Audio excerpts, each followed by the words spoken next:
Berlin Wall, built in 1961, was the physical and symbolic representation of the Cold War divide. It separated families, split a city in two, and stood as a reminder of the lengths the communist regime would go to prevent its people from fleeing to the West. Thousands of East Germans began fleeing through neighboring countries like Hungary and Czechoslovakia, where communist governments were loosening restrictions. The East German leadership, under the hardline Erich Honecker, tried to resist reform, but the tide of history was against them.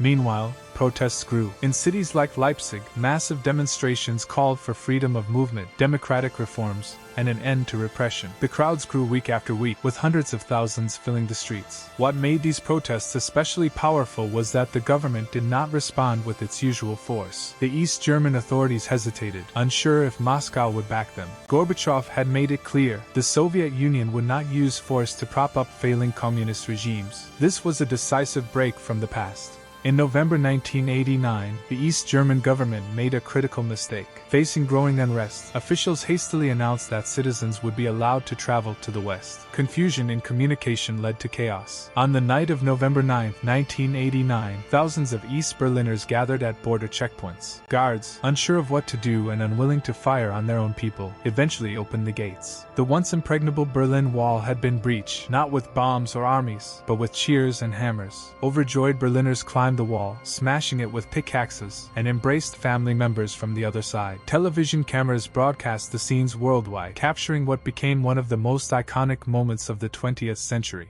The fall of the Berlin Wall was more than just the collapse of a barrier. It was the collapse of an entire system. Within weeks, communist governments across Eastern Europe fell like dominoes. In Poland, Hungary, and Czechoslovakia, democratic movements swept away decades of one-party rule. Even in the Soviet Union itself, the momentum for change was unstoppable. The wall had symbolized division, fear, and the threat of nuclear conflict. Its destruction symbolized hope, unity, and the triumph of people power over authoritarian regimes. Gorbachev, tear down this wall, suddenly seemed prophetic. The Cold War was not officially over yet, but with the Berlin Wall gone, its end was in sight.